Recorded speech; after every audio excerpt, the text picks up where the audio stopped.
촉 시간입니다. 오늘의 촉 가이드는 박지훈 변호사입니다. 어서 오십시오. 네, 박지훈입니다. 네. 박지훈 변호사가 그 MBC 네. 김종배 시선집중. 네.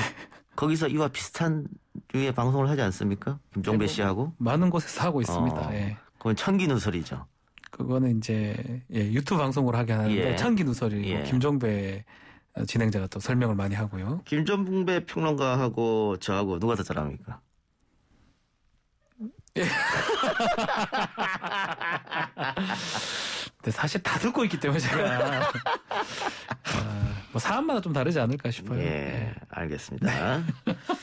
김종배 씨가 듣고 있기 때문에 함부로 말을 못하는군요. 그래요. 자, 오늘 어떤 얘기 해볼까요?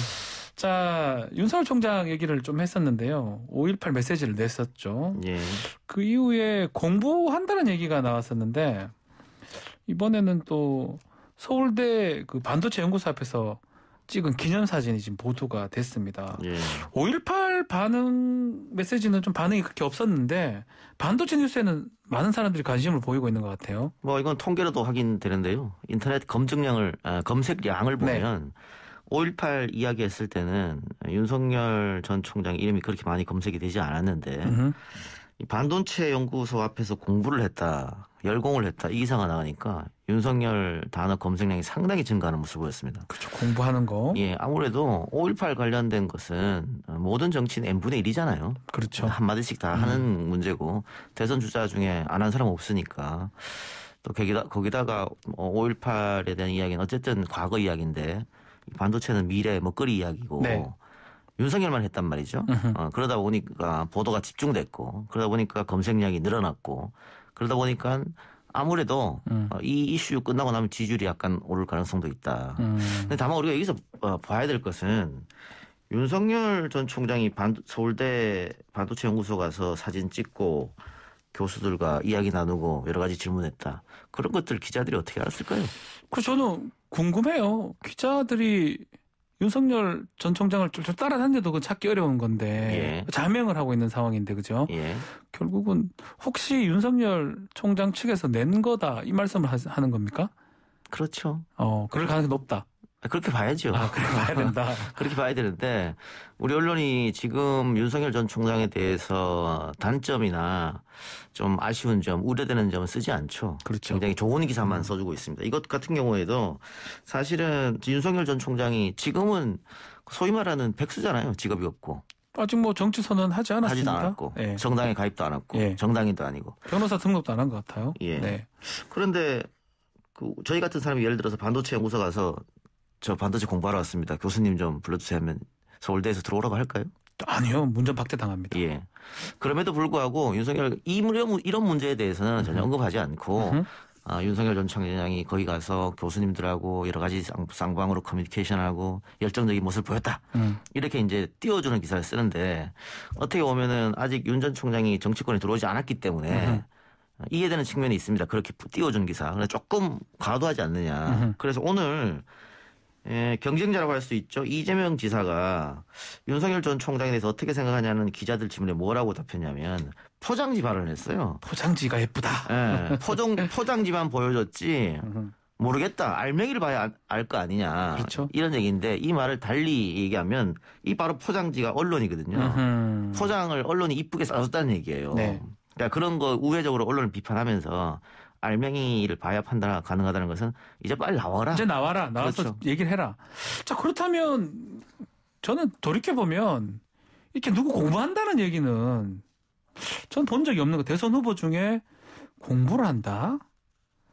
이 공부한다는 기사가 나온 후보가 혹시 있었나요, 이전에? 지금까지 없었죠. 없었는데 왜 이런 얘기가 나오냐면 검사 출신이 대통령 하겠다고 나온 적이 있었습니까? 바로는 없었습니다. 예, 홍준표 의원 같은 경우에는 검사를 관두고 정치판에 20년 이상 그렇죠. 있었죠. 정치인이죠. 정치인이죠, 그러니까. 그런데 검사를 그만두고 바로 대권에 도전하겠다고 하니까. 처음입니다. 그럼 지금까지 윤석열 전 총장이 사회적으로나 혹은 뭐 공부적으로나 경험적으로나 한 게 있느냐. 그런데 대통령 자리는 뭐 사회, 예술, 뭐 문화, 경제, 안보 다 알아야죠. 다 알아야 되잖아요. 뭐 100%다 전문가적 시켜는 필요 없지만 알긴 알아야 알긴 될 것 알아야죠. 같아요. 전체적으로는. 네. 그러니까 윤석열 전 총장의 약점 중에 하나죠. 수사밖에 모르지 않느냐. 뭐 이거거든요. 정부적 판단이 안 되지 않느냐. 평생 네. 공무원만 했으니까. 본인 스스로도 정부적 판단이 안 된다고 얘기했으니까. 그러니까 그런 단점을 보완해주기 위해서는 여러모로 지금 계속해서 공부를 하고 있다. 네. 그래서 뭐 이렇게 경제도 공부하고 있고 안보도 공부하고 있고 뭐 그런 이야기들을 기자들이 좀 만들어주는 거죠. 근데 예전에 YS 말했던 것 중에 머리는 막 빌리면 된다. 확실히 빌리면 된다. 이런 얘기가 있었잖아요. 굳이 자기가 다 할 필요는 없잖아요. 지금 YS 성대모사입니까? 따라해봤습니다. 너무 다른 것 같은데. 오히려 홍준표 의원 같은데요? 같아요. 예, 근데 그 YS의 그 말이 나온 이유는 네. 머리는 빌리면 된다는 말이 왜 나왔냐면 YS가 대통령 나간다고 하니까 자질론을 문제 삼는 사람들이 많이 있었어요. YS가 말 실수도 많이 하고 그때도 많이 좀 예, 했었어요. 많이 했었습니다. 네. 그다음에 경제적 수치 같은 것도 좀 틀리고 네. 용어도 모르고 하다 보니까 이거 주위에 참모가 없으면은 아무것도 모르는 거 아니냐? 뭐 이런 비판이 있었죠. 그러다 보니까 YS가 머리는 빌리면 된다 이런 얘기를 했었단 말이죠. 그러니까 네. 좋은 사람들을 내가 대통령에 쓰겠다 이 말이었는데 네. 결국은 뭐 IMF 터지고 나니까 그 머리 빌리는 것도 머리 나쁜 사람이 빌리면은 좋은 결과가 안 난다 이런 비판을 받았단 말이죠. 그렇죠. 뭐 그런 형국인데 어쨌든 윤석열 총장 같은 경우에는 이재명 지사 이야기처럼 지금 빨리 나와서 자신이 갖고 있는 걸 보여줄 필요 있습니다. 지금은 네. 윤 전 총장이 국민들 앞에서 이야기를 하진 않잖아요. 아니면은 뭐 정치인들끼리 만나서 토론을 해서 자기 모습을 보여주는 게 아니라 일방적으로 보도자료를 낸다든가 그런 거. 아니면은 기자들과 1대1 이렇게 인터뷰 같은 거. 취재를 해서 그 그러니까 기자가 한번 걸러서 독자들한테 국민한테 보여주다 보니까 윤 전 총장의 본 모습을 볼 수가 없죠. 그러니까 이렇게 계속 신비주의로 가면은 나중에는 국민들이 신뢰를 안 할 수도 있다. 그래서 그런 면에서 좀 빨리 나왔으면 하는 바람인데 오늘 같은 경우에는 윤석열 조부묘 뭐 그렇죠. 이런 것까지 기사가 요거는 났는데 기사가 이걸 기사거리가 될 수 있을지 좀 제가 기사를 봤는데요. 예. 경찰에 신고 접수는 없었고 내사 진행할 만한 사항은 아니다라고 하면서 보수 요청도 한 적이 없어요. 조부묘가 훼손된 것처럼 기사가 됐는데 아무 일도 없었는데 기사화가 된 것 그러니까 같아요. 오늘 조선일보에서는 네. 세종경찰서 발 이렇게 해서 썼단 말입니다. 네. 그러면서 여러 가지 이런 문제가 있었다. 내사 들어간 데들아 있었는데 지금 연합뉴스 기사는 아니라는 거예요. 박주민 변호사 말처럼 아니라는 신고도 거예요. 없었고 네. 내사도 없었고 경찰도 전혀 몰랐다는 얘기잖아요. 그럼 뭐가 맞느냐. 그러니까 너무 단독 이렇게 하면서 좀 띄우는 모습 이렇게 보여주는 게 아니냐 싶어서 확인이 좀 필요하지 않느냐 좀 그런 생각이 들었어요. 확인이 안 되더라도 이게 기사거리가 되는지 좀 그래요. 의문입니다, 사실. 예, 이건 어떻게 가십이라고도 볼 수 있죠. 네. 근데 어쨌든 간에 오늘 윤석열 지지하는 33인의 전문가 포럼이 지금 발족이 됐는데 예. 오늘 진중권 교수죠. 기조 발제자로 나섰습니다. 뭐 어떻게 봐야 됩니까? 아니 뭐 33인의 전문가 포럼 발족했다. 뭐 윤석열을 지지하는 모임은 충분히 있을 수 있는 것이고. 네. 그 숫자가 33명이면은 뭐 독립운동가 뭐 그런 생각도 들긴 하는데. 네. 예. 어쨌든 이런 모임들은 뭐 나쁘지 않다고 보고요. 앞으로도 계속 있을 거라고 봅니다. 어쨌든 지금 대선에 10개월 앞둔 상황에서 새가시는 해야 되는 것이고. 네. 예. 뭐 마찬가지로 이재명 지사나 이낙연 전 대표 같은 경우에도 새가시 좀 하고 있잖아요. 요거 하나 질문 드리고 싶은 게 이게 공정과 상식 회복을 위한 국민연합이라는 이름이었고요. 이재명 지사가 지금 포럼 이름도 대한민국의 성장과 공정을 위한 국회 포럼이거든요. 예. 공정 이거 뭐 양쪽이 다 정말 공정을 포지션하려고 하는 것 같아요. 그 문재인 정부 들어서면서 역시 뭐 공정 얘기했었어요. 얘기했었습니다만은 여러 가지 뭐 일 때문에 과연 공정하냐 문재인 정부가 내로남불 정부가 아니냐 그게 재보궐에서 결과로 드러난 거잖아요. 그렇죠. 공정치 않다 뭐 이렇게 그러다 보니까 직전 선거의 화두가 공정이었기 때문에 아하. 이제 대권을 준비하는 사람들이 이 공정이란 단어를 가지고 화두로 삼는 거겠죠. 앞으로 계속 공정 얘기 나올 것 그렇습니다. 같네요. 예. 다른 얘기를 좀 해보겠습니다. 개헌론이 지금 좀 뜬금없이 얘기가 나오는데 계속 여당 내에서는 얘기가 솔솔 나오는 것 같아요. 이게 이낙연 전 대표가 얘기를 한 것 같은데 이유가 있나요? 일단 이낙연 전 대표도 개헌론을 이야기했고 정세균 전 총리도 개헌론을 이야기했지 않습니까? 네. 근데 두 사람이 조금 다르게 얘기했어요. 아하. 근데 정세균 총리는 원래 개헌론자입니다. 원래부터 개헌론자입니다. 예, 계속해서 개헌 얘기했어요. 바꾸차고 하는 예. 스타일이죠. 근데 그 개헌이 이제 권력 구조에 대한 개헌을 이야기했기 때문에 그렇죠. 지금 와서 갑자기 그걸 바꾸기는 좀 어려웠을 테고요. 그래서 뭐 기자 질문이나 오면 이렇게 개헌 얘기를 했는 것 같은데 이낙연 의원의 개헌론은 지금 좀 뜬금포다. 좀 맞지 않는 것 같아요. 왜냐하면 대통령 선거가 1년 남았지 않습니까? 10개월 10개월 남았어요, 남았죠. 사실은. 대통령 임기가 지금 1년 남은 남았고요. 상태예요. 뭐 지금 개헌 주장해서 개헌이 되겠어요? 안 되죠. 예, 안 되죠. 절대 불가능한 얘기인데요. 어떻게 보면. 안 되고 우리 국민들은 개헌이라는 단어를 떠올리면 권력 구조부터 생각합니다. 그렇죠. 권력 구조가 어떻게 개편되느냐. 그러니까 지금은 대통령제인데 대통령 4년 중임으로 바꾼다는 얘기인가? 아니면 내각제로 바꾼다는 의원 얘기인가? 내각제로 가는 건가? 그렇죠. 뭐 이원 집정부제를 하자는 그렇죠. 얘기인가? 이렇게 생각하는데 그렇게 이야기를 하면 지금의 민주당 지지층들은 대통령의 권력을 빼는 그런 개헌을 반대한단 말이에요. 그러니까 그런 이야기를 하면 이낙연 의원은 경선을 통과해야만 대통령 후보가 되잖아요. 네. 그러니까 마이너스다. 아하. 자기 지지층한테는. 그래서 권력 구조 얘기는 하지 않고 이제 헌법에 있는 것 중에 다른 것 중에 뭐 안전이라든가 뭐 여러 가지 다른 얘기를 한 거예요. 근데 그게 그런 얘기 했다고 해서 과연 민주당 지지층이 움직일 수 있느냐. 지지율을 떨어진 지지율을 회복할 수 있느냐. 제가 아까 말씀드렸듯이 네. 개헌이라고 하면 머릿속에 권력 구조밖에 안 떠오르는데 일반 국민들이. 대부분 그렇게 생각하는데요. 그러면 지금 이렇게 얘기했으면 마이너스밖에 될 수 없다. 자기한테 이득되는 것이 없다. 그래서 조금 왜 이런 발을 했을까 조금 아쉽습니다. 개헌 얘기 중에 추측된 어떤 모임이라고 하나요? 민주주의 4.0에서 지금 많이 얘기를 하고 있는데 이런 얘기가 있어요. 국무총리 외에 부총리를 5명 추가로 두고 국회 인준을 받자. 이런 주장은 어떻게 우리가 해석해야 됩니까? 박 변호사님이 더 잘 아실 것 같은데 먼저 한번 얘기해 보시죠. 참 뭐 부총리 지금 2명이죠. 2명인데 예. 견제를 하자는 뭐 이런 뉘앙스로 보입니다. 뭐 이렇게 개헌될 가능성 별로 예. 없어 보이긴 한데 일단 대통령 견제 수단을 좀 더 늘려보자. 그렇죠. 봐야 정확하게 그렇게 보셨는데 봅니다. 예. 부총리를 늘리고 5명으로 지금은 2명인데 네. 그리고 국회 인준을 받자고 했지 않습니까? 국회가 견제 수단이 되는 거죠. 그렇죠. 국회가 견제 수단이 되고 국회의 힘을 더 강하게 하는 거죠. 네. 국회의 힘이 강해지면 대통령의 힘은 약해지는 거죠. 그러니까 지금 민주주의 4.0이라는 것이 친문 의원들이 주축이 돼서 만들어졌잖아요. 네. 근데 지금 친문 후보가 없지 않습니까? 민주당에. 그 뒤는 지금 나올 가능성도 지금 안 보이는 것이고. 약간 멀리 보입니다. 김경수 지사 등도 아직 재판이 뭐 해결되지 재판이 않았고. 있으니까. 예. 그러다 보니까 야 그럼 이번에는 친문이 권력을 못 잡겠다. 뭐 이재명은 친문이 아니니까. 그러면 대통령 권력을 낮춰야 된다. 네. 이게 국민들이 이걸 봤을 때 이거를 납득하거나 이거 좋다. 총리 5명 뽑아가지고 국회의원 좀 받자.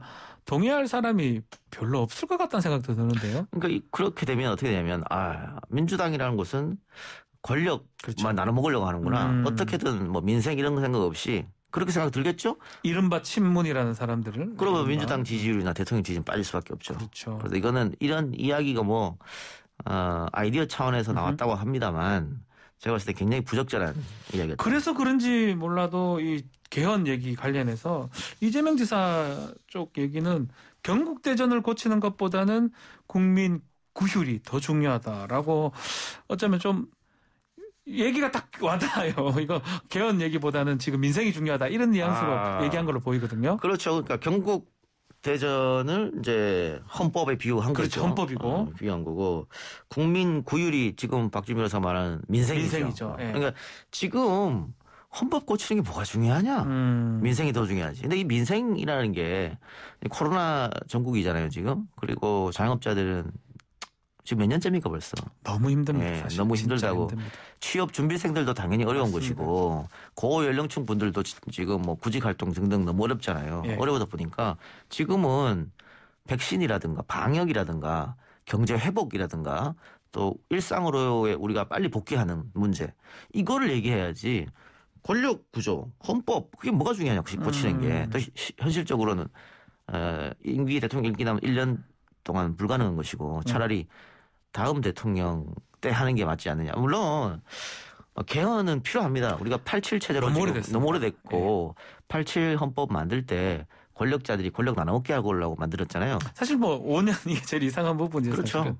전두환이 7년 했으니까 그 중임은 안 되는 것이고 네. 또 7년 너무 기니까 네. 6년 하자라도 6년 또 긴 거 많은 것 같은데 같고. 1년 뺍시다. 뭐 이렇게 해서 만들어진 거잖아요. 사실은 짝수로 가는 게 어쩌면 맞죠. 그렇죠. 예. 국회의원 4년이니까. 그렇죠. 근데 골방에서 자기들끼리 국민들은 배제하고 만들었으니까 개헌을 하는 건 맞는데 또 300명 국회의원 모두가 개개인 물어보면 90%가 다 개헌 찬성합니다. 예. 다만 방법론은 차이가 있지. 그러면 지금 당장 할 게 아니라 뭐 굉장히 많은 뭐 모임을 가지고 뭐 여러 가지 포럼도 해보고 해서 정책적 논의를 거친 다음에 해야 되는데 국회의원 몇 명 혹은 대권 후보 몇 명이 이렇게 던져서 되는 하두는 아니거든요. 네. 분란만 일으킬 수밖에 없지. 그래서 지금 개헌론 이야기는 지금 뒤처져 있는 후보들이 어떻게 하면 지지율을 올려볼까. 왜냐하면 개헌이라는 것은 이제 이슈 블랙홀이라고 우리가 하잖아요. 그렇죠. 모든 이슈를 빨아들인다. 박근혜 전 대통령도 자기가 코너에 몰렸을 때 국회에 와서 개헌 개헌 얘기를 했습니다. 그 자기가 한테 쏠린 관심을 딴 데로 돌리려고. 그러다 보니까 이슈를 내가 한번 주도해 봐야겠다라고 생각해서 개헌 이야기를 던진 것 같은데 모르겠습니다. 정권 초반이면 뭐 기회일 줄 모르겠습니다만 지금 정권 후반기에 또 지금 코로나가 이게 창궐한 이런 안 좋은 상황에서 국민들이 개헌을 받아줄까? 개헌 이야기를. 지금 않다. 이슈가 안 되지 않습니까? 오히려 윤석열 전 총장의 이 공부 반도체 공부. 그게 더 지금 이슈가 되지 개헌 이슈가 안 되잖아요. 네. 그런 것들을 좀 잘 판단해야 되는데 이낙연 의원 측이나 혹은 정세균 의원 측에서 전략 전술을 좀 잘못 짰지 않았을까? 뭐 그런. 또 어쩌면 또 지지율 차이 좀 나다 보니까 예. 좀 무리한 방법을 쓰는 것도 아닌가 생각도 들기도 한데요. 예, 근데 지금으로 봤을 때는 경선 연기로는 좀 어려울 것 같고요. 그렇죠. 오늘 뭐 전재수 의원이 다시 불을 또 지폈긴 얘기를 한데 예, 이강재 의원도 얘기했고 어렵습니다. 송영길 대표를 비롯한 지도부에서 논의조차 하지 않았거든요.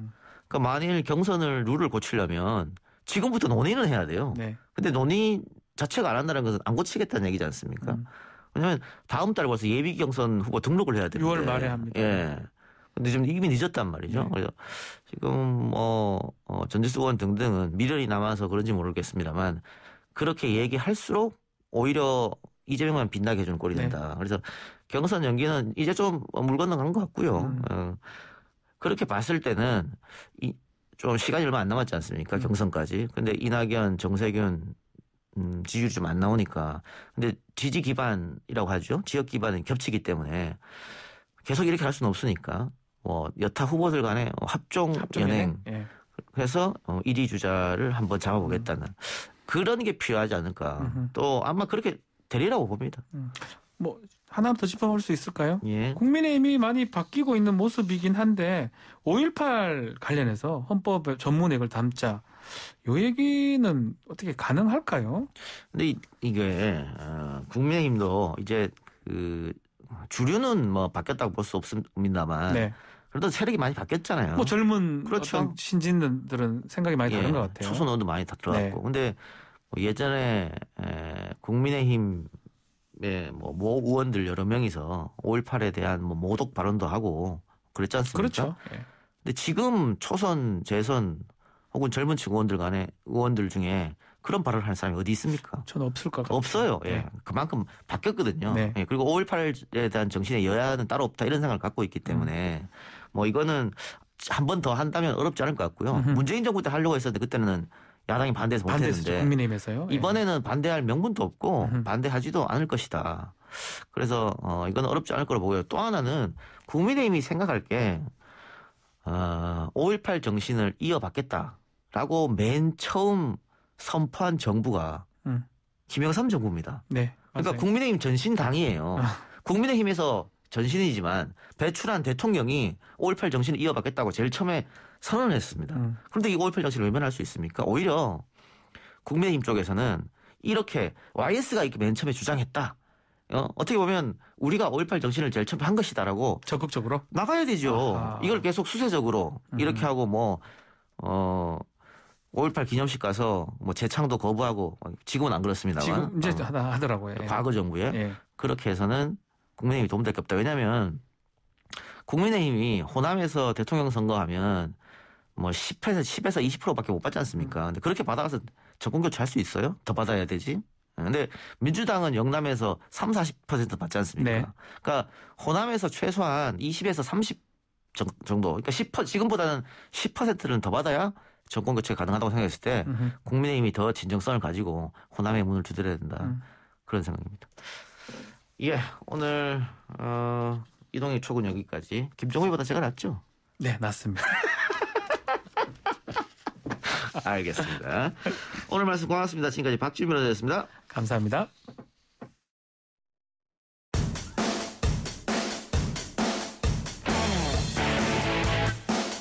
퇴근길에 만나는 오늘 하루의 뉴스. 이동형의 뉴스 정면 승부.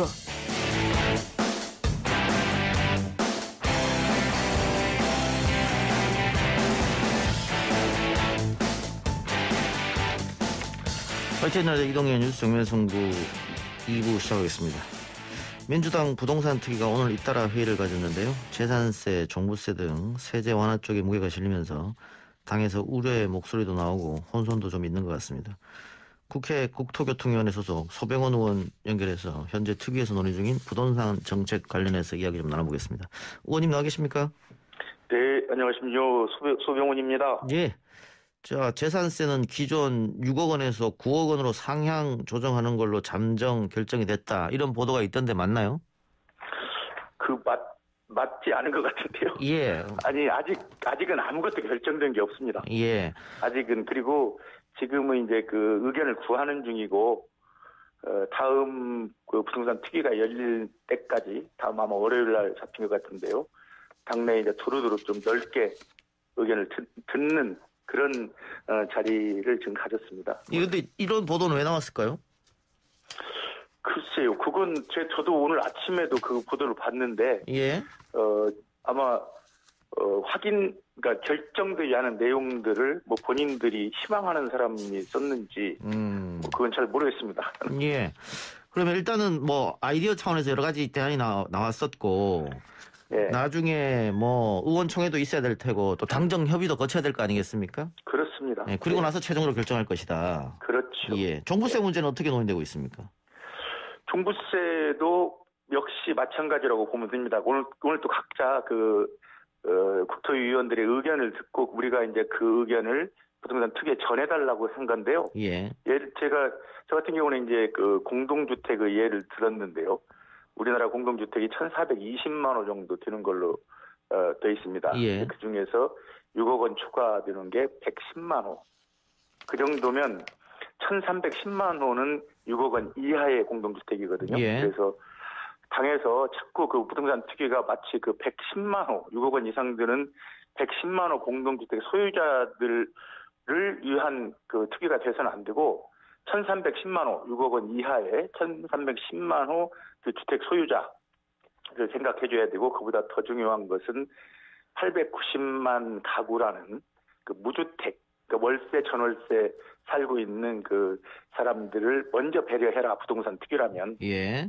그래서 그런 얘기를 전해달라고 하고, 종부세나 재산세를 내는 시민들은 정말 그 아주 극히 소수의 저야말로 5% 이내의 사람들인데, 그분들은 그 집 없는 서민들을 위해서 그 세금이 쓰여지는 것이기 때문에 사유연대세 개념으로 내주도록 해달라, 그 얘기를 전달했습니다. 예. 그러니까 의원님 말씀처럼 무주택자들도 예. 있고 6억 원 이하 주택자들도 있고, 특히 예. 이 9억 원 이상 같으면은 서울에만 집중돼 있고 지방은 거의 없다고 봐야 되잖아요. 예, 서울의 집중도 9억 원 이하는 1.9%, 서울에서는 7.0%. 그러니까요. 예. 네. 그리고 종부세도 마찬가지인데 결국은 문재인 정부가 집값을 안정화시키겠다 지속적으로 주장해 왔는데, 지금처럼 소수의 부자들 세금을 좀 깎아주는 게 과연 당 지지율을 올린다나 혹은 민심에 도움이 되겠느냐, 이런 비판이 계속 있는 것 같습니다. 그렇죠. 그 당연한 그 비판이라고 생각이 되고요. 예. 우리 당 그 부동산 특위에서도 그런 목소리를 절대 간과해서는 안 된다. 오히려 그 목소리, 그러니까 그 말 없는 다수가 중요한데 그 다수도 절대 다수다. 90% 이상 되는. 예. 그래서 그분들의 그 말 없지만 그분들이 그 나타내고자 하는 그런 내용들을 정확하게 인식해야 된다. 그런 얘기를 많이 예. 했습니다. 하나 더요. 송영길 대표가 계속해서 이야기했던 건데 이 무주택자에 한해서 주택담보대출 비율을 좀 많이 높여주자 이 얘기. 예. 이건 어떤 이야기가 나오고 있습니까? 무주택자에게 집을 갖게 할 기회를 주는 건 참 좋습니다. 예. 그렇지만 우선 그 부분도 제가 오늘 얘기를 했는데 가장 걱정스러운 부분은 집값이 떨어지는 겁니다. 그렇죠. 그래서 대출을 많이 받으면 예컨대 90% 대출 받아서 만약에 집값이 90% 이하로 떨어질 경우 물론 가정이지만 예. 그때부터 빚쟁이 되는 거 아니겠습니까? 뭐 금리가 오를 수도 있고. 물론입니다. 금리는 지금 전 세계적으로 통화량이 증가하지 않습니까? 예. 원자재 가격부터 집값 막 치솟아서 인플레 걱정을 하고 있는데 지금 그 세계 각국 중앙은행도 금리 인상 시기를 두고 고민하는 걸로 알고 있습니다. 예. 근데 이때 그 LTV를 90%까지 푼다. 저는 집 없는 청년 그 최초 집 구입자들에게 집을 가질 기회를 주는 건 좋은데 예. 이건 따로 검토해야 된다. 그래서 금리가 오를 경우는 어떻게 할 것인가? 그분들에게 어떤 우리가 도움을 줄 것인가? 이 부분도 부동산 특유에서 충분히 검토한 다음에 결정했으면 좋겠다. 그런 얘기를 했습니다. 그러면 뭐 전체적인 틀은 뭐 대출을 조금 높여주지만 비율의 조정 문제가 좀 생기는 거네요. 그렇죠. 그러니까 뭐랄까요? 그러니까 지금 신규 가구 1인 가구들이 또 많이 늘어나고 있는데 그 1인 가구들은 사실은 90%까지 필요해서 집을 산달지 이런 현실은 아닌 걸로 알고 있습니다. 네, 그래서 전체적인 것을 좀 생각하고서 결정을 했으면 좋겠다. 제가 그런 질문 드리는 이유가 지금 어쨌든 대출을 좀 많이 막아놨지 않습니까? 특히 그렇죠. 서울 같은 경우에는 15억 원 이상 집값 같으면은 대출이 하나도 나오지 않은 그런 실정인데 이 집이 없는 특히 30, 40 세대들이 내 앞에 있는 사람들은 이렇게 연끌해서 90%까지 대출 받아서 지금 집값이 폭등해서 다 부자가 됐는데 우리는 그런 기회조차 없는 거 아니냐 이런 반발이 좀 있기 때문에 제가 질문을 드려봤습니다. 근데 그런 부분을 좀 정확하게 우리 당에서도 알리고 정부에서도 알렸으면 좋겠다 싶은 게 아까도 말씀드렸지만 집값이 올라가지고 돈을 번 사람은 아파트를 볼 때 극히 소수입니다. 그래서 거기에 너무 이렇게 경도되지 말고 좀 긴 안목을 두고 생각을 했으면 좋겠다. 우리나라 평균 집값 집 소유 기간이 10.5년입니다. 10년 6개월. 그럼 지금 집을 사는 사람들은 10년 후에 집을 팔게 될 텐데요. 10년 후에 집을 팔 때 과연 집값이 어떻게 될 것인가도 생각해야 되고 저는 오늘 이제 부산 TV에도 그런 얘기를 했습니다. 5년 후, 10년 후에 집값 동향이 어떻게 될 것인지 그런 것도 충분히 검토하고 국민들한테 알린 다음에 이런 정책은 좀 확정했으면 좋겠다.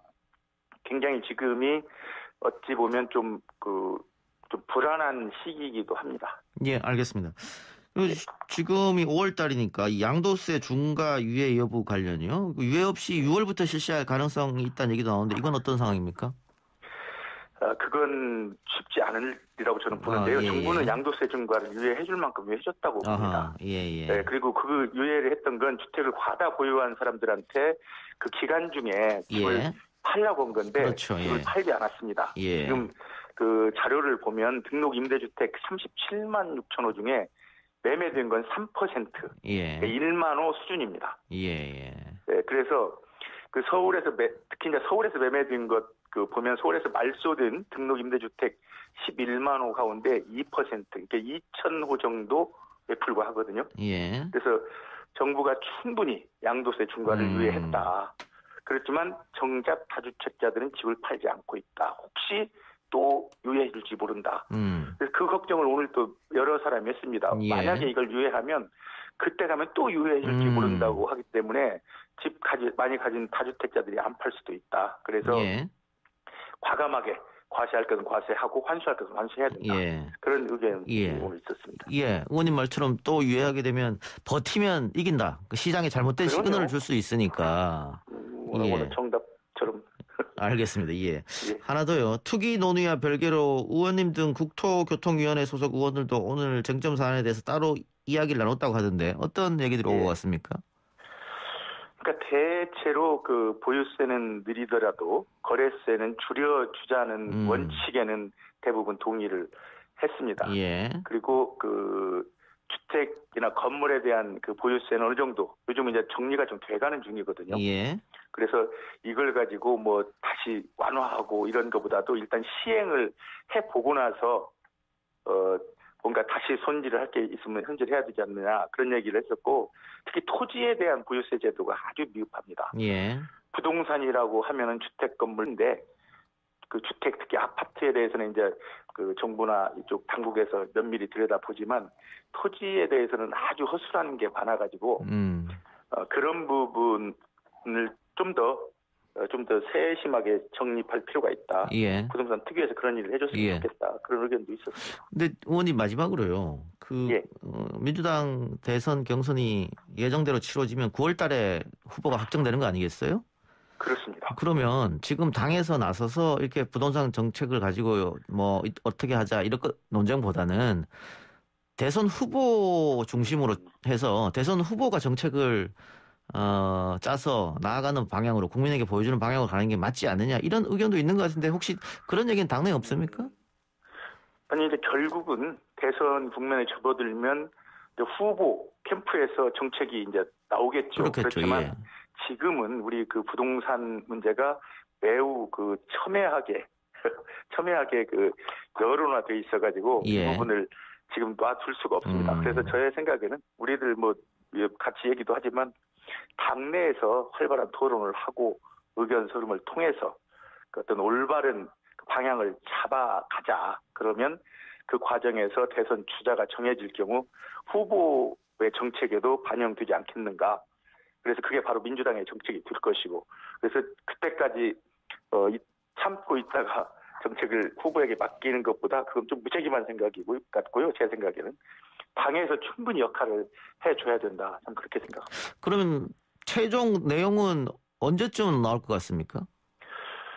오늘 또 이제 그 언론 보도로 보면 뭐가 몇 가지 결정된 것처럼 들렸는데 이제 조금 전에 우리 국토위 회의하면서 부동산 특위에 참석했던 의원들 얘기를 보면 좀 더 그 시간을 가지고서 의견을 수렴하지 않을까 싶은데요. 예. 물론 한두 가지 정도 한꺼번에 모든 걸 결정하는 것보다 하나씩 나올 수도 있겠다. 예. 저는 이제 그런 생각은 했습니다. 예.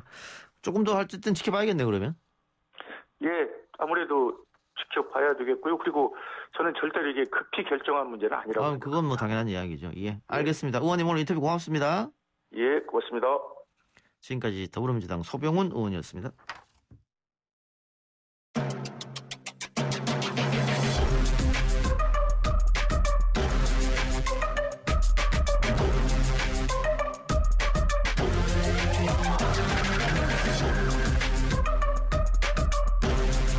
YTN 라디오 이동경의 뉴스 정면승부 3부 시작하겠습니다. 매주 목요일 세상 가장 핫한 정치쇼 쇼미더 정치 코너입니다. 오늘도 더불어민주당 조상호 전 상근부대변인 국민의힘 이준석 전 최고 나왔습니다. 어서 오십시오. 네, 안녕하세요. 자, 이 전 최고 출마 선언을 했습니다. 네. 그 나경원 전 의원하고 같은 날 했던데 예. 우연하게 겹친 겁니까? 저는 원래 나경원 그 대표와의 양강 구도를 예상했고요. 예. 그러다 보니까 출마 선언하신 바로 하겠다. 이미 예고한 상태였습니다. 예. 제가 뭐 뒤통수 치는 것처럼 보이지 않기 위해서 이미 다 나경원 대표 출마 선언하면 30분 뒤에 하겠다 이랬습니다. 나경원 전 의원이 대구 방문했던데 네. 지금 국민의힘 룰이 이제 7대3인데 네. 뭐 30%는 여론조사를 할 테고 70%는 소위 말하는 당심이잖아요. 네. 당원들이 대체적으로 영남에 많이 퍼지내 있지 않습니까? 그렇죠. 예. 그래서 아마 나경원 전 의원도 대구로 향한 것 같은데 이 전 최고도 앞으로 대구에서 좀 사셔야 될 것 같아요. 저는 2주 동안 대구를 중심으로 영남권에 상주할 계획을 갖고 있고요. 아마 한 번도 대구에서 사람들이 시도하지 않았던 방식으로 선거운동을 할 것 같습니다. 예, 알겠습니다. 기대를 해보고. 네. 자, 조상호 전 부대변인. 네. 국민의힘이 이렇게 역동적 경선이 돼가는 모습, 특히 이제 뭐 이준석 전 최고, 김웅 의원 등 초선 원외 젊은 정치인들의 선전으로 역동적이 됐잖아요. 그냥 보기에 좋죠. 예. 근데 여전히 뭐 여론조사 보면 무응답이 40% 넘는 걸로 알고 있습니다. 예. 부러울 것 같은데 민주당은 못한 것을 국민의힘은 하고 있잖아요. 그러니까 조금 아쉬웠던 게 그때 당시에 이제 좀 유리없을 정도로 큰 선거를 크게 이겼다가 또 유리없을 정도로 보궐선거에서 크게 큰 표차로 졌는데 그때 좀 초선 의원들 중에 그 최고위원도 좋지만 당대표 해보겠다고 좀 나서는 사람이 없었을까. 그 부분은 좀 많이 아쉬움이 있습니다. 예. 근데 지금 뭐 어찌됐든 이번에 그 이준석 최고나 뭐 김웅 김은혜 그런 그 초선 의원들이 이렇게 활발하게 나오고 그다음 원외에서도 나오고 이런 모습은 보기 좋고요. 근데 이제 이렇게 나오시는 분들이 좀 새로운 시대 정신을 좀 보여줬으면 좋겠는데 여전히 좀 그 갈라치기 정치에 좀 몰입하고 있는 게 아닌가 하는 그런 아쉬움은 좀 있습니다. 여전히. 어떤 갈라치기죠? 그러니까 지금 이준석 최고 같은 경우가 이게 다 좋은데 그러니까 20, 30대 남성분들의 어떤 젠더. 예, 맞습니다. 좋은데 20, 30대 내에서의 문제를 넘어서서 여전히 40, 50대는 그 50대 이상에서는 특히 남성 중심의 카르텔이 굉장히 강하게 작동하고 있거든요. 근데 그런 부분들을 마치 없는 것처럼 얘기하면서 남녀 갈등을 증폭시키고 거기서 뭔가 이득을 얻는 구조는 물론 정치라는 게 갈등점을 정확히 세워야 표가 딱 나오는데 그건 좀 진부하지 않나 싶은 생각이 듭니다. 근데 그 100분 토론이 언제 있었죠? 화요일에 있었죠. 화요일 날. 화요일 날 있고 나서 제가 진보, 보수 커뮤니티를 둘러봤는데 대동단결 이준석 화이팅이더라고. 그런 거 봤을 때는 이준석 전 최고가 지금 뭐 핫한 인물로 있긴 분명하다. 이렇게 느껴지는데. 그런데 이제 뭐 제가 봤을 때는 그것이 존재하지 않는 갈등이라고 말하기에는 실증적으로 존재하는 갈등인 것으로 이쯤 됐으면 인정해야 되고요. 저는 그것을 푸는 방법론에 있어가지고 저는 할당제 대신에 오히려 공정한 경쟁을 할 수 있도록 그런 실력주의를 적용하자라는 것이고 어떤 분들은 할당제 하자는 것이고 저는 뭐 대안의 경쟁 상태이지 뭐 저한테 뭐 여성 혐오를 씌우려고 한다고 해서 그게 되겠습니까? 그래서 저는 오히려 이 사안에 대해서 이준석에게 여성 혐오의 틀을 씌우려고 하는 것은 좀 의외고 한 달 동안 했는데 안 됐으면 앞으로도 안 될 것 같지 않나요? 예.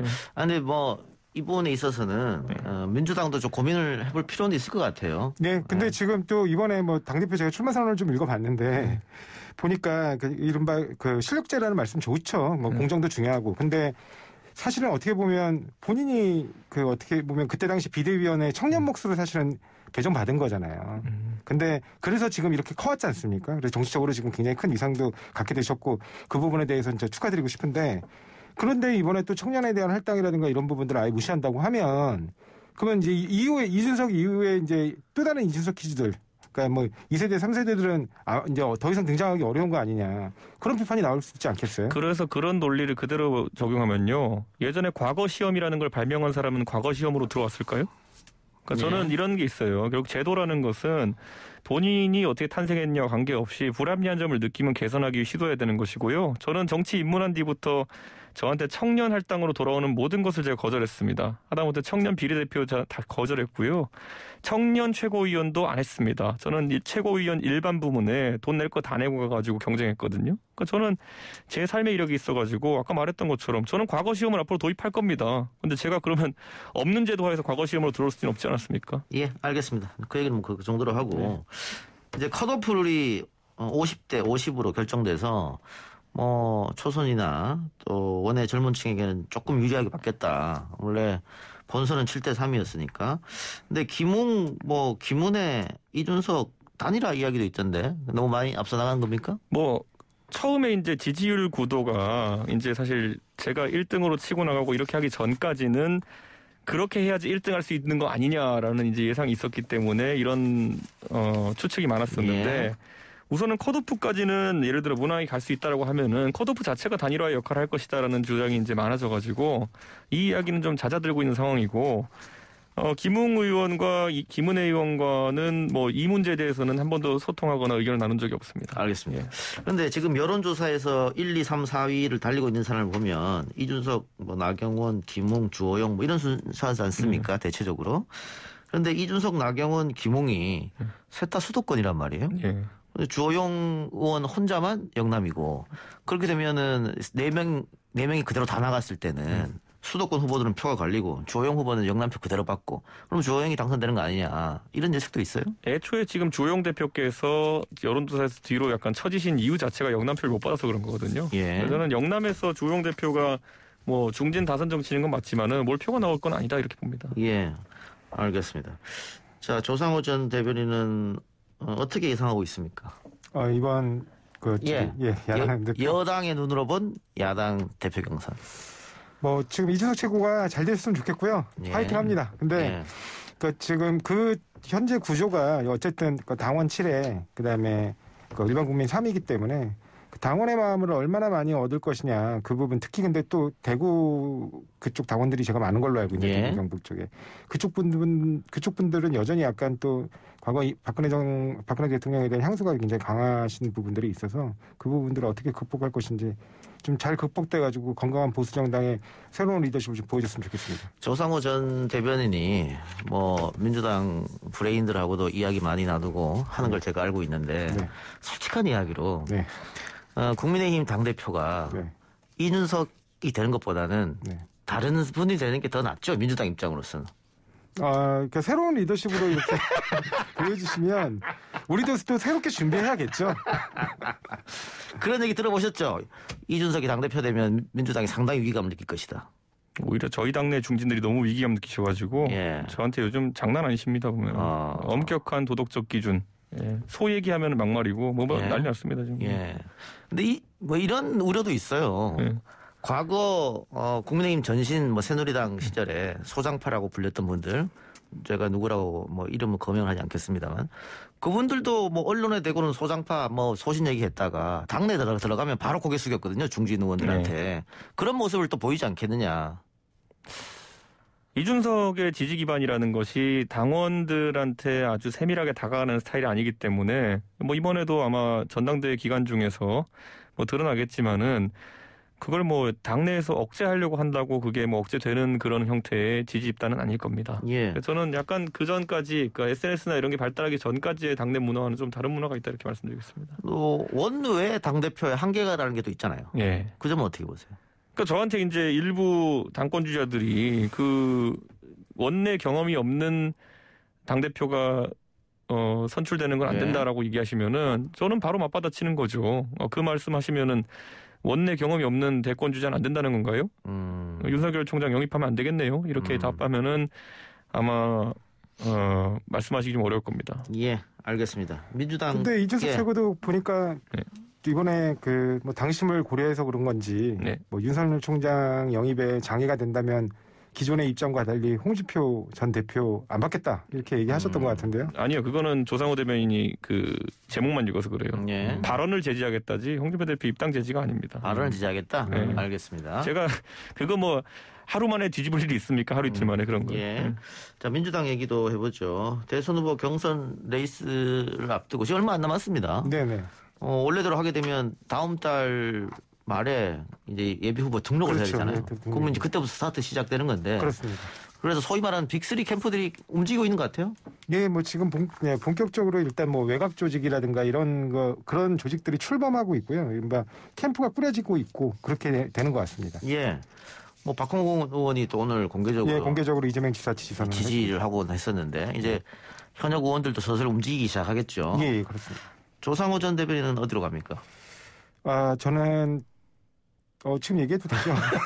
그럼 하지 마세요. 다음에 보면 자연히 알게 되겠죠. 네, 알겠습니다. 예, 알겠습니다. 경선 연기론 어때요? 이제 당에서 좀 얘기는 더 이상 안 나오는 것 같은데? 예, 어차피 룰이 정해져 있는데 이걸 계속 흔든다고 해서 다시 이렇게 바뀌거나 그럴 것 같지는 않거든요. 그러니까 그런 부분 이광재 지사가 지금 계속 꾸준하게 얘기하고 있는 것 같긴 한데요. 그게 특별히 그렇게 호응을 얻고 힘을 받고 있는 그런 분위기는 아니라고 봅니다. 예. 이전 최고가 봤을 때 민주당 대선 경선 연기론 어떻게 보십니까?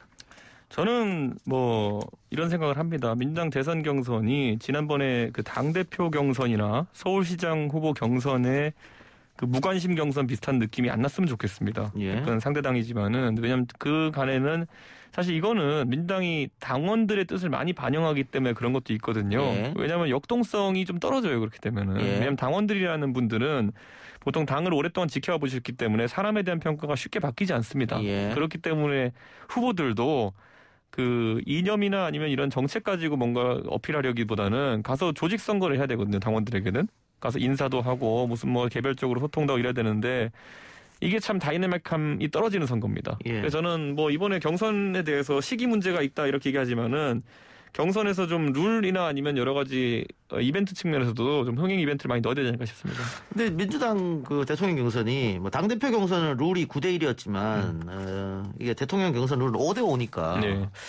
당대표보다는 역동성이 더 있을 거라고 보여지고요. 지금 걱정하시는 거는 그러면 원사이드로 흐를 가능성을 걱정하시는 겁니까? 예, 약간 그런 측면이 있습니다. 왜냐하면 지금 이게 구도라는 게 특히 5대5 상황 속에서 당심을 아무리 지금 뭐 모은다 하더라도 거꾸로 조직력 있게 모은다 하더라도 여론조사 지지율이 지금 이재명 지사가 압도적이거든요. 예. 그렇기 때문에 이 구도가 흔들리기는 쉽지 않겠다. 그러면 예측 가능한 경선이 아니냐 이렇게 돼버리면은 예. 저는 이건 다소 이제 좀 흥행에 문제가 될 수 있다 예. 이런 생각을 합니다. 예. 근데 이게 사람 대 사람의 경쟁으로만 자꾸 바라보면 그런데요. 예. 이재명 지사의 원래 특기가 정책을 던지는 거예요. 예. 그리고 정책을 던짐으로 새로운 어떤 그 기존 과거에 문제가 됐던 것들이나 아니면 우리가 극복해야 될 과제들을 정책을 통해서 굉장히 이벤트를 만들어내거든요.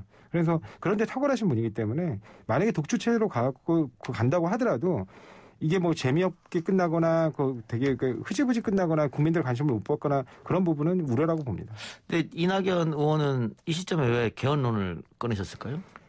그것도 좀 그런 게요. 그러니까 예. 개헌론이 사실은 그 되게 필요한 거고 그 예. 내용들을 보면 그 다 받을 수 있는 것들이에요. 그 아마 여야를 물론 그 야당은 좀 생각이 다를 수 있는데 여당 내에서는 거의 그 부분에 대해서 반대할 사람은 없을 겁니다. 근데 그렇게 돼서는 이슈가 안 되거든요, 사실. 예.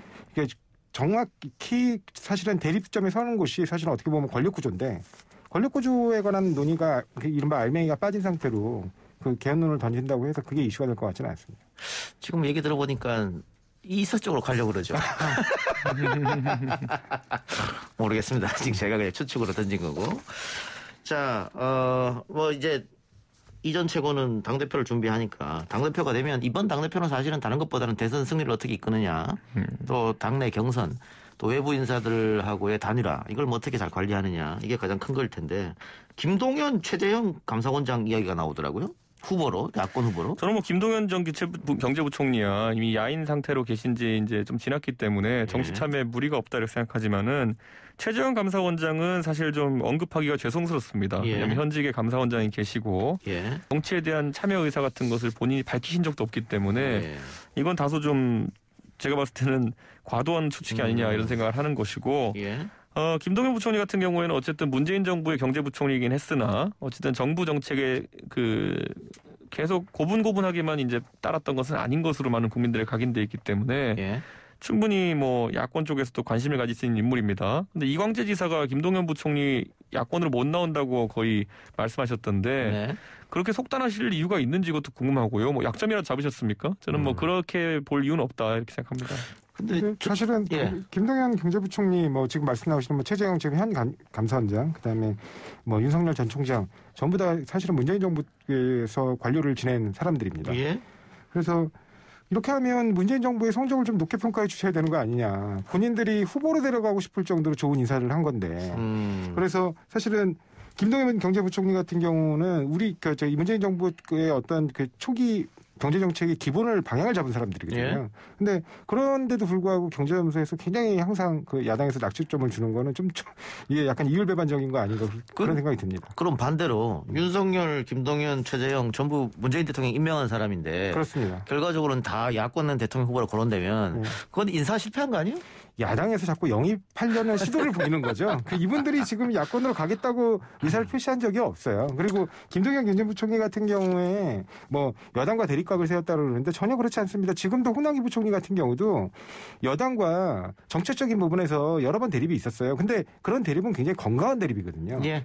근데 저는 이준석 전 최고 말에 동의하는 게 최재형 감사원장 같은 경우에는 내년 1월까지 임기잖아요. 네. 임기가 남은 상태에서 이런 얘기가 나오면 그 감사원장의 또 생명이 공정성인데 지금까지 했던 감사가 그러면 정치적으로 비칠 수도 있으니까 이렇게 이름 나오는 것은 지금 좀 무리수가 아닌가 그런 생각도 들고 윤석열 전 총장이 반도체 열공 중이다. 이런 보도가 대대적으로 나왔고 검색량도 상당히 늘었습니다. 관련해서 오늘 이재명 지사가 기자들과 인터뷰에서 포장지만 봐서는 모른다. 내부 속을 못 봤다 이렇게 얘기했는데 빨리 나오라는 얘기 같긴 해요. 이 전 책은 어떻게 보세요? 저는 윤석열 총장이 공개한 어쨌든 인사들과의 만남이나 이런 행보 같은 것들이 아주 세련되진 않았다 이런 생각을 합니다. 예. 왜냐하면 이런 건 후보 되고 나서 하면 돼요. 예. 그러면은 하루에 일정 10개씩 잡아가지고 오늘은 반도체를 봤습니다. 오늘은 뭘 봤습니다. 누구 만났습니다. 이렇게 되는 거거든요. 지금 오히려 윤석열 총장에 필요한 것은 정치적으로 가르마를 타는 것이거든요. 예. 내가 어떤 노선으로 누구와 함께 하겠다 이런 것들이 중요하고 기대하고 있는데 저는 물론 윤석열 총장 측에서 저희 당의 전당대회가 끝나는 것을 좀 기다리고 있다 이런 느낌을 좀 받긴 합니다. 예, 왜냐하면 그것은 사실 잠재적으로 함께할 당에 대한 예의이기도 하고 그리고 무엇보다도 그 전까지는 또 관심이 식을 수 있기 때문에 저는 그거는 합리적인 선택이라 보는데 만약 전당대회 끝난 뒤에도 장기간 이런 가르마 타기가 안 된다고 하면은 그거는 뭐 저희 당은 저희 당대로 대선 열차 출발시킬 수밖에 없는 것이고 윤석열 총장은 첫 번째 정류장에서 타지 못하면은 다음 정류장은 한 반년 뒤에 있습니다. 그러면 6월 등판 가능성이 충분히 있다 이렇게 보시는 겁니까? 저는 그게 합리적이라 봅니다. 지금 상황에서는. 어쨌든 안철수 대표가 이번 서울시장 선거에서 단일화에서 승리하는 것에 실패한 뒤로 그리고 오세훈 시장이 2번을 달고 나가가지고 압승한 이후로 4번이나 제3지대로 나가면은 이기고 2번으로 나가면 진다라는 논리 자체가 완전히 소멸됐거든요. 근데 그 소멸된 논리 붙들고 뭐 제3지대에서 뭐 하겠습니까? 오세훈 시장 얘기했으니까 이전 최고가 뭐 이번 선거에 공신 중에 한 명이니까 오세훈 시장이 대권 생각도 대권 플랜도 갖고 있다 이런 얘기가 여의도에 들리더라고요. 그러니까 워낙 지금까지 선거 패배를 계속하다가 오세훈 시장이 압도적인 승리를 만들어내니까 예. 역시 오 시장의 그 득표력이라는 것에 주목하는 사람들이 많은 것 같은데요. 예. 오세훈 시장 쪽에서는 저도 그런 소문을 듣고 물어봤는데 시정에 집중하는 상태이지 전혀 그런 것은 내부적으로 논의한 바도 없고 검토도 안 한다라고 얘기했습니다. 예. 알겠습니다. 아까 저희가 소병원 의원이랑 뭐 부동산 얘기 잠깐 했는데 민주당 부동산 특위에서 종부세 또 양도세 재산세 관련해서 이야기가 나오고는 있습니다만 네. 당내에서도 아직 그 논란이 좀 많은 것 같아요. 반대하는 의견도 나오고 있고. 그럼요. 이거는 뭐 굉장히 다양한 의견들이 나올 수 있고요. 근데 이제 만약에 이런 지금 현재 이사 공급 대책이 발표되고 난 이후에 어떤 시장에 기대치가 생기면서 이른바 집값은 좀 이렇게 잡혀 있는 상황이거든요. 근데 실제 공급이 이루어진 건 아닙니다. 근데 지금 이렇게 공급이 이루어지지 않고 그다음에 구체적 계획도 아직은 좀 전체 물량이 나온 게 아닌데 이 상황에서 다시 세제를 건드리거나 아니면 LTV를 건드리거나 이렇게 해서 수요만을 촉발시킬 경우에 이게 다시 또 이 수요 촉발로 인해서 공급이 이루어지지 않는 상태에서 다시 집값이 또 올라갈 수도 있거든요.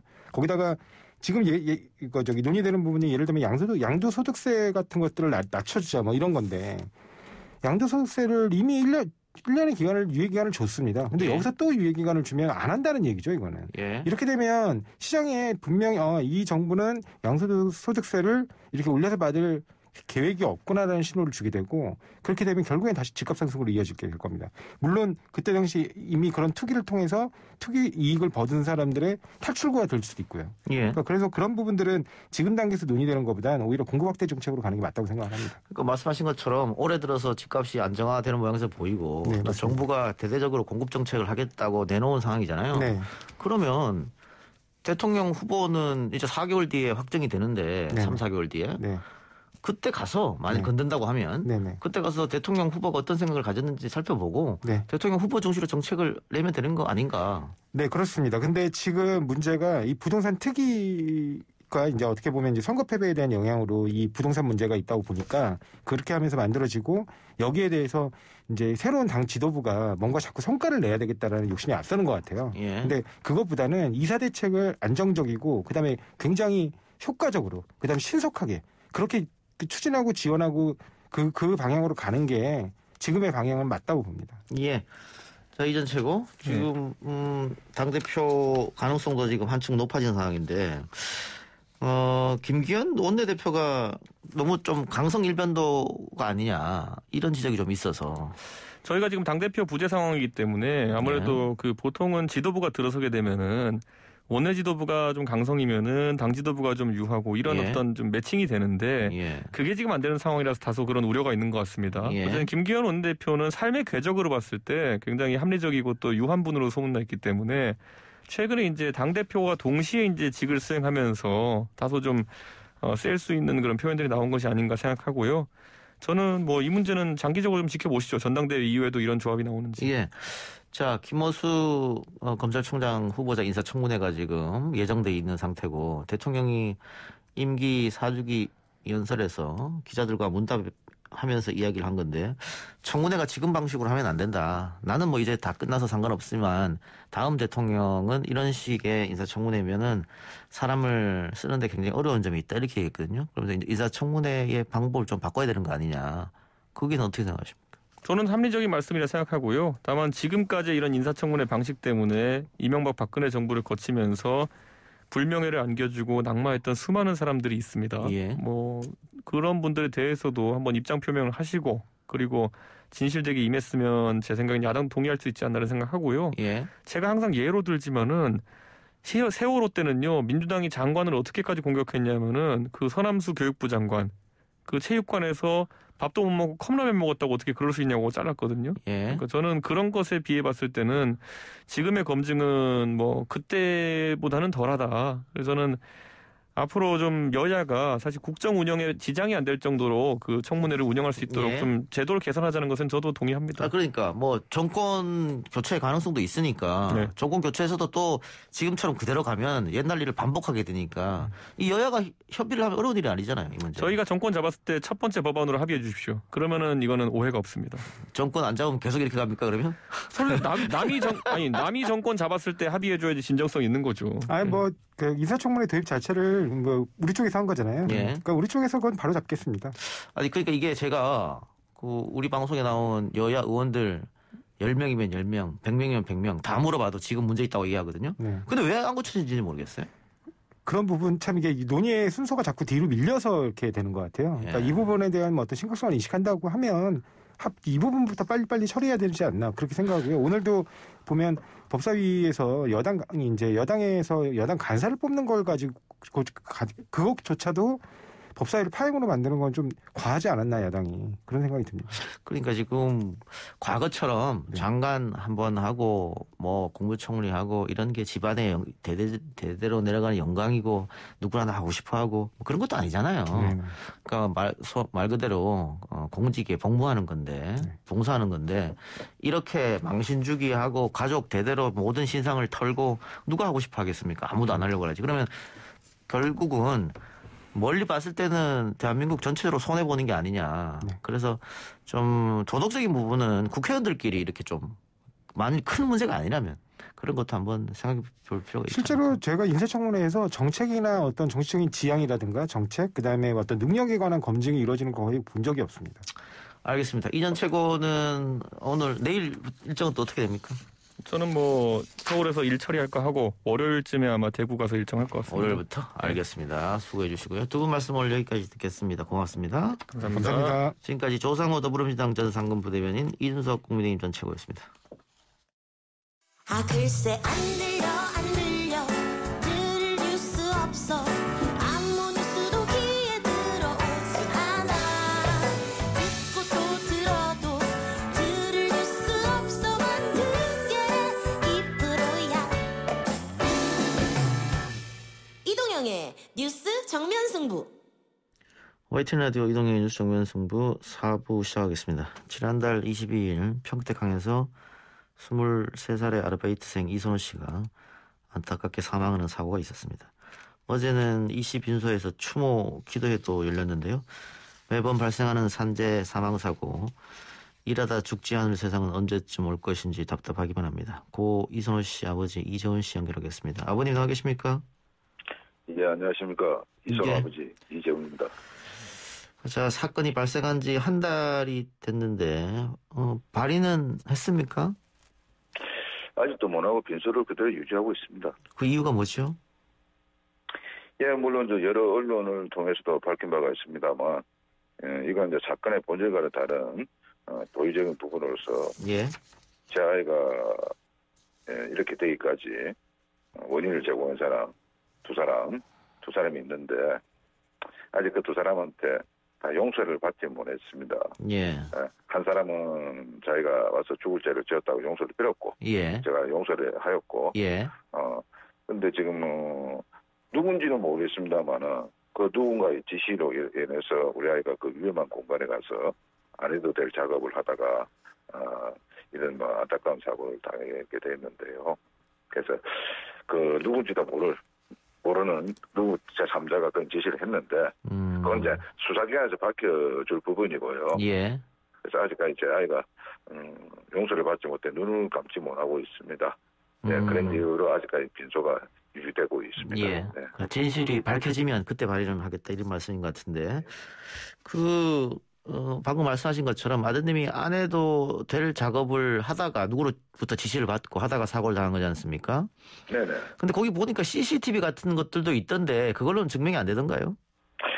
그 CCTV를 보면니까 이제 최초에 같이 현장에 투입됐던 고리인 진술하고 CCTV 상으로 나타나는 거하고는 CCTV를 보고 다시 고리인이 재차 진술을 했습니다. 예.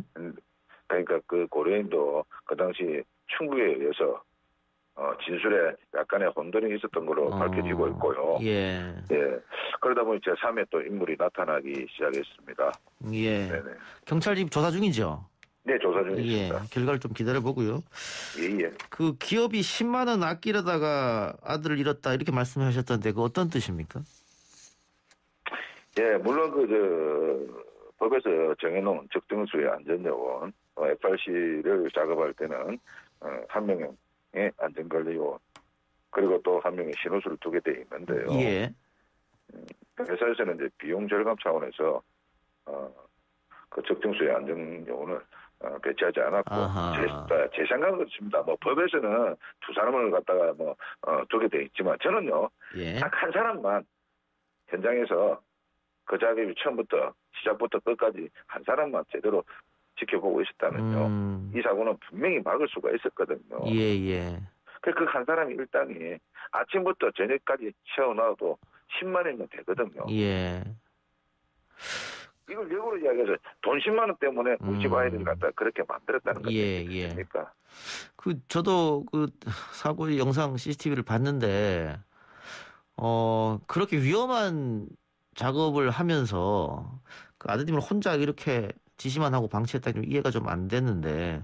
네, 맞습니다. 그 규정은 있는데 그걸 규정을 지키질 않았군요. 그렇죠. 예. 그리고 CCTV를 봐도 그렇습니다. 그런 거 하기 전에는 그 앞에 한 사람이 막아서가지고, 지게차라든지 또 우리 아이가 그래서 작업을 하려고 하면 지금 위험하니까 하지 말고 제지도에서 좀 해줬어야 되는데 그런 인원이 없다 보니까 이렇게 말도 안 되는 안타까운 사고가 발생한 겁니다. 아르바이트는 아드님이 그 현장에서 어떻게 하게 된 겁니까? 예, 물론 제 아이가 대학 1년을 마치고 군대를 갔다 옵니다. 예. 이제 제대한 시점이요. 예. 2019년 12월 15일 날 제대를 하고, 예. 2020년도에 대학 2학년을 이제 복학을 해야 되는데, 예. 2, 3월 달까지 한 2, 3개월 텀이 있지 않습니까? 예. 그래서 잠시 제가 일하는 부두에 와서 이제 아르바이트를 해서 용돈벌이를 하려고 들어갔던 게, 작년에 코로나로 인해서 이제 학교를 못 가보고 비대면 수업, 온라인 수업만 마치고, 또 올해도 3학년을 역시나 등록했는데 또 한 번도 못 가보고 하다 보니까 어느덧 1년 4개월이라는 시간이 흐르게 됐던 거죠. 예. 알겠습니다. 자, 아드님 사망하고 원인 규명과 재발 방지 등을 위한 정부 지자체 합동 TF가 지난 금요일 가동됐다고 했는데 가장 중요한 거겠죠. 원인 규명, 재발 방지. 아버님께서 가장 바라고 계신 점은 어떤 것일까요? 이 TF 팀에? 예, 물론 늦었지만 지금이라도 고용노동부 해수부 관계들께서 철저한 조사를 통해서 원청의 부당 불법한 내용을 밝혀내서 거기에 맞는 합당한 처벌이 있기를 바랄 뿐입니다. 그러므로 인해서 강력한 처벌을 함으로 인해서 다른 사업주들이 조금 몸을 사리면서 안전을 조금 더 신경을 써주지 않을까 하는 그런 생각을 가지고 있습니다. 예. 우리가 방송을 하고 있는 이 순간에도 산업재해로 돌아가신 분이 계시기 때문에 아버님의 이야기가 더 마음에 오는 것 같고요. 마지막으로 하시고 싶은 말씀 있으면 하시기 바랍니다. 예, 우선 우리 아이 일에 이렇게 많은 관심을 보여주시고 같이 슬퍼해 주시고 또 같이 분노해 주시는 국민 여러분께 감사의 말씀을 전하고요. 저와 유족들에게도 용기와 힘을 주신 데 대하여 다시 한번 머리 숙여 감사의 말씀 전합니다. 감사합니다. 예, 아버님 오늘 인터뷰 고맙습니다. 예, 감사합니다. 예, 수고하십시오. 감사합니다. 네. 지금까지 고 이선호 씨 아버지 이재원 씨였습니다.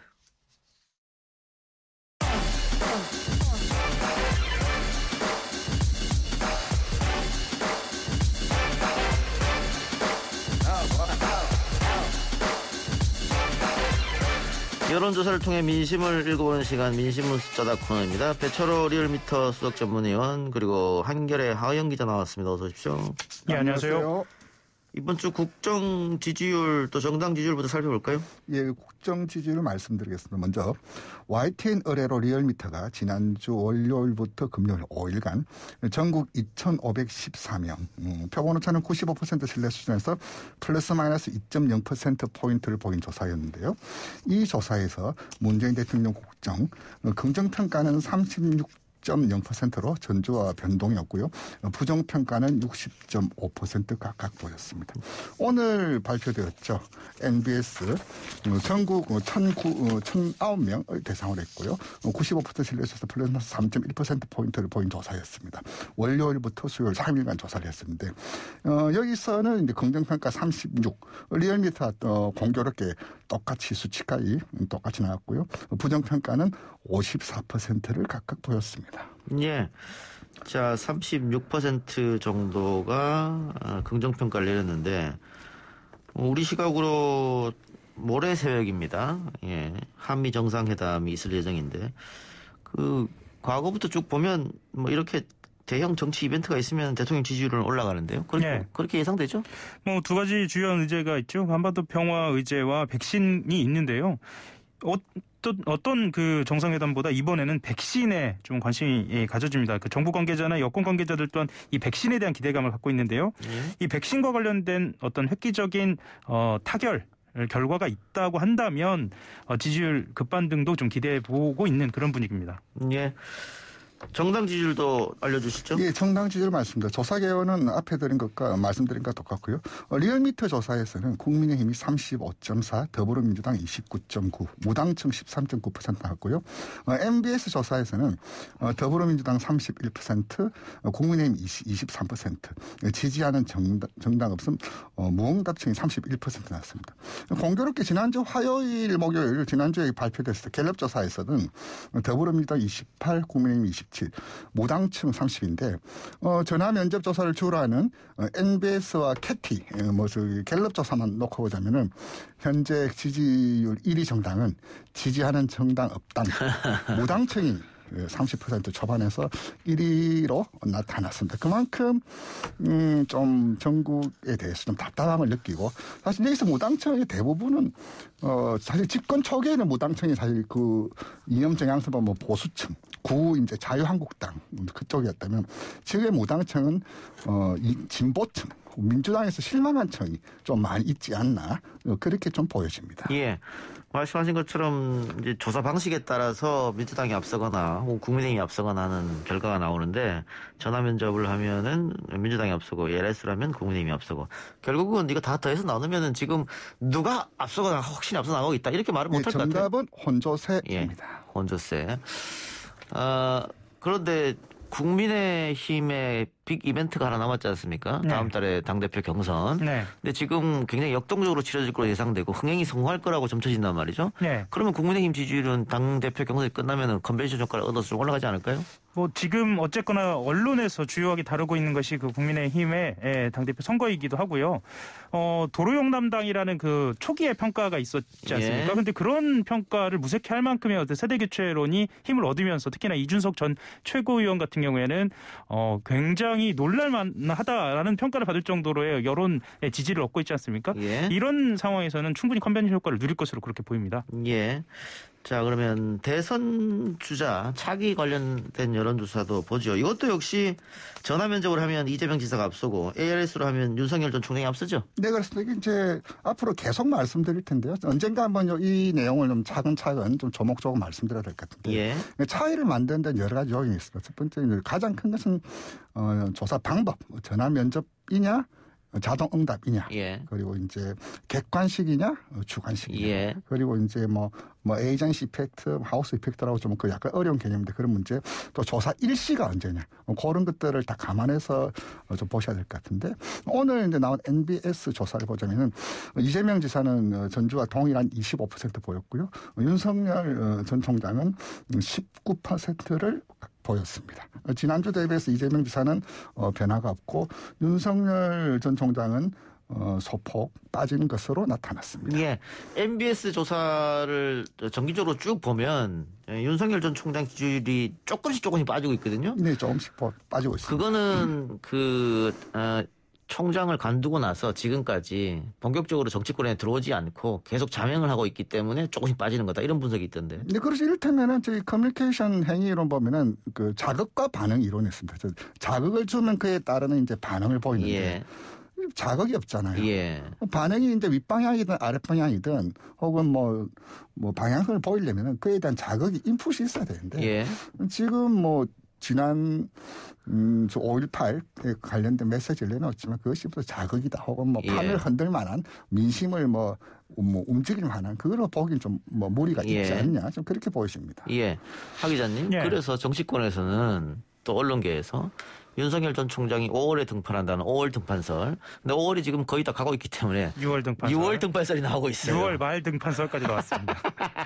심지어 7월 등판설. 7월에 갔을 때 임기가 만료가 되는 전 검찰총장 만료되는 그 시점을 지나야 되는 좀 이상한 논리인데. 예. 7월 등판설도 나와 있는 상태입니다. 예.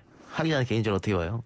저는 더 이상 미룰 수는 없다라고 좀 보여지고요. 이제 경선 레이스가 본격적으로 이루어지기 전에, 그러니까 7월 이전에, 그러니까 6월 말에는 분명히 나오지 않을까라는 저는 조심스럽게 전망해 봅니다. 이게 사실은 윤 전 총장이 공식적인 라인을 통해서 언론과 접촉을 하지 않기 때문에 그런 분위기를 감지하기도 좀 굉장히 어려운 현실이긴 합니다. 예, 6월 등판설.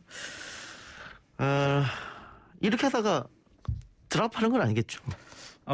반기문 전 총장하고 좀 비교를 해보면은요. 예. 반기문 전 총장 같은 경우에도 그런 말씀들 많이 했죠. 정말 입국을 하는 거냐부터 시작해서 드롭하는 거냐라고 이야기는 했지만 결국은 등판하지 않았습니까? 예. 지금 현재 행보로 봤을 때는 서울대 반도체 공동연구소 찾아간 것 이런 것은 분명히 나온다.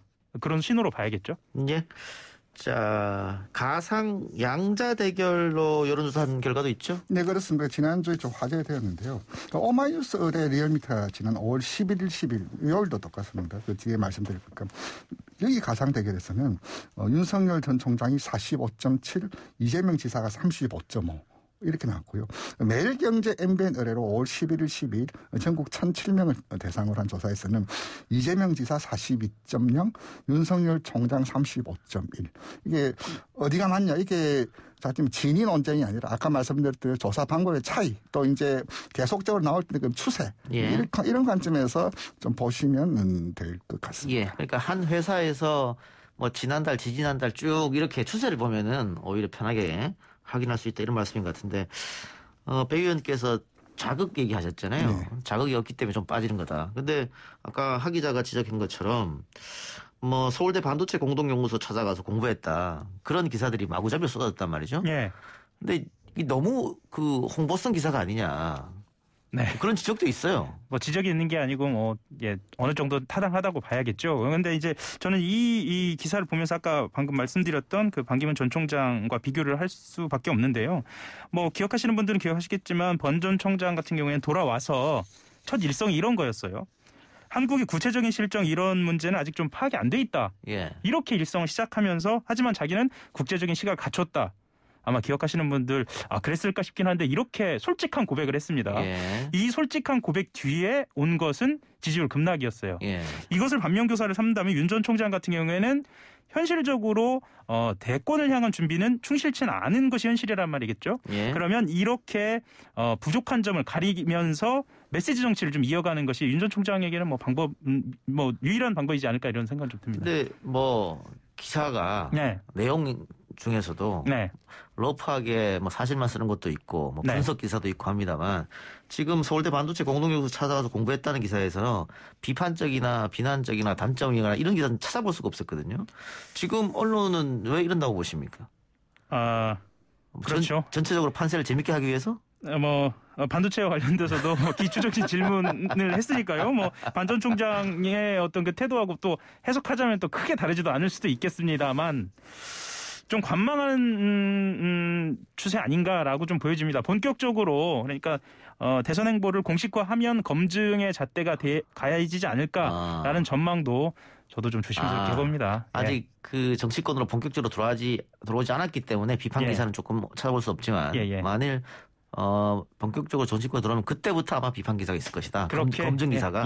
전망이 봅니다. 지금 수면 아래에 있는 그 주제들이 여러 가지가 많이 있으니까요.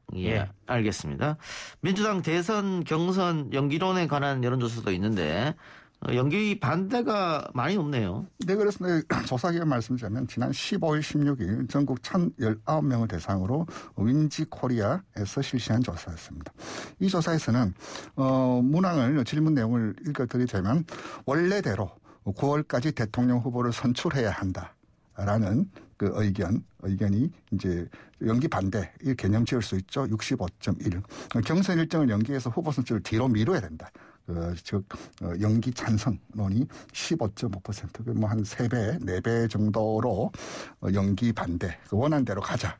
이 의견이 압도적으로 높게 나타났습니다. 예, 말씀하신 대로 연기하면 안 된다고 압도적으로 나타났는데 민주당 지지자들 한해서 여론조사에도 역시 압도적으로 반대가 나오고 있더라고요.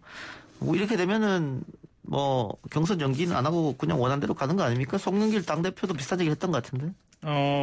지금 현재 분위기는 그러합니다만 실제로 경선의 본판이 열리기 전까지는 이 경선 연기로는 잠재된 주제다라고 보는 게 맞는 것 같습니다. 그러니까 경선 시기 같은 경우에도 룰을 정하는 문제이기 때문에 그리고 특히나 이 경선 시기는 후보주자에게는 매우 중요한 문제 아닙니까? 그래서 그렇게 이제는 끝난 주제다라고 보기엔 조금 어려울 것 같고요. 다만 이런 건 의식할 것 같아요. 이게 자리를 둘러싼 다툼이나 내분으로 볼썽사납게 비칠 경우에는 지지자들의 임계점을 넘는다 할까요? 그런 부분을 어떤 한계로 두고 언제든 대선 경선 연기론 같은 경우에는 좀 나올 수 있는 주제 같습니다. 알겠습니다. 야당 얘기도 해보면 국민의힘 당권 경쟁에 있어서 이준석 전 최고가 1위를 달리고 있는 여론조사가 나왔는데 자 이준석 전 최고가 1위를 하고 있는 여론조사의 의미는 하기 전에 어떻게 보세요? 일단 아까도 잠깐 말씀을 드렸습니다만 이 당대표 선거가 도로영남당이다라는 어떤 프레임으로 치러졌을 수도 있었다는 점을 가정한다면 국민의힘으로서는 세대 대결로 비춰지는 것이 쇄신이나 혁신으로도 비춰질 수 있는 것이어서 여론에 굉장히 좋은 영향을 받을 수 있다. 이렇게 보여집니다. 그러니까 컨벤션 효과에 더불어서 내년 대선을 겨냥한 혁신의 모습까지 보여줄 수 있겠다. 이런 의미로 보여집니다. 배 의원님은 어떻게 분석하고 있습니까? 저는 여기서 가장 좀 흥미롭게 볼 거는 가장 중요한 요인은 뭐냐면은 계파 질서의 해체. 여기서부터 좀 출발할 수밖에 없는데 2007년부터 이제 보수 계열 정당은 친이와 친박의 대결이었어요. 작년까지. 중간에 친홍, 친황 잠시 까메오로 등장했지만 기본적으로는 친이 친박 대결 구도의 해체다. 이렇게 이 계파 질서가 해체되기 때문에 이준석 돌풍이 가능했다라고 보거든요. 과거에는 이제 그쪽 정서가 보면 이제 각 계파에서의 대표 선수를 출장시키면 이제 각 이제 당협위원장, 의원들 지역 조직가에서 이제 그렇게 대항전이 벌어졌는데 지금 이제 여론조사에서도 1위가 이제 거듭 반복적으로 나타나면서 심상찮네. 그만큼 이제 보수 정당 계열도 보수 정당의 또 혁신 바꿔야 되라는 기대 그런 주문 그 이제 문화적인 것들 방식인 것들 그런 것들을 이제 오롯이 이준석 전 최고에게 좀 모아지고 있기 때문에 그렇게 이제 돌풍이 가능하지 않았냐 그렇게 보여집니다. 결코 이제 인지도라든지 어떤 그런 문제는 아닌 것 같고요. 좀 기대감인 것 같아요. 그럼 민심이 당심으로까지 이어지느냐? 거긴 어떻게 봐요? 그건 좀 약간 좀 분절적으로 봅니다. 왜냐하면 이게 오늘 발표된 여론조사를 보면은 민심에서는 이준석 전 최고가 이제 19%, 나경원 전 대표가 이제 16% 예. 가까이 나왔는데요. 보자면 이제 국민의힘 지지층들만을 놓고 봤을 때는 어떻게 나왔냐면은 이준석 최고는 뭐 19에서 23, 뭐 변동이 이제 거의 없지만은 나경원 전 대표는 나경원 전 의원 같은 경우는 16에서 30이 더블 쳤거든요. 예. 이제 그렇게 보자면은 이제 국민의힘 지지층 내에서는 약간 그 민심하고는 약간 분절적으로 좀 흘러가고 있다. 그런데 이제 국민의힘 지지층이고 또 당원들로 가면은 이제 한층 더 이제 더 디스카운트 될 그런 개연성도 높지 않냐 그렇게 보여집니다. 예. 한 기자는 어떻게 보십니까? 근데 이번 선거 같은 경우에는 코로나 영향도 있을 것 같고요. 그래서 이 조직 선거가 어느 정도로 영향을 미칠 것인가에 대한 그 판단을 좀 해봐야 하는데요. 그런 측면에서 충분히 변화의 가능성은 좀 있다라고 저는 좀 보고 있습니다. 특히나 그 아까도 말씀하셨던 그 지지층 단순히 그 그러니까 전체적인 지지층 말고 국민의힘의 지지층만 봤을 때도 이전과는 조금 다른 흐름도 좀 보이기 때문에 특히나 예. 그 젊은 세대들 이준석 전 최고라든가 김웅 의원에 대한 어떤 지지율의 변화도 보이기 때문에요. 그건 좀 추세적으로 좀 봐야지 않을까라 좀 생각이 듭니다. 예. 특히 이 경선 룰이 7대 3인데 당원이 70%죠. 여론조사 30%. 당원의 대부분이 영남에 몰려있기 때문에 과연 오랫동안 국민의힘을 지켰던 영남 당원들이 이준석 전 최고 같은 젊은 층에 표를 주겠느냐. 이 부분은 한번 조금 더 지켜봐야 되지 않을까 싶습니다. 알겠습니다. 두 분 말씀 오늘 여기까지 했죠. 지금까지 하영 한겨레 기자 배철호 리얼미터 수석 전문위였습니다. 수고하셨습니다. 네, 감사합니다.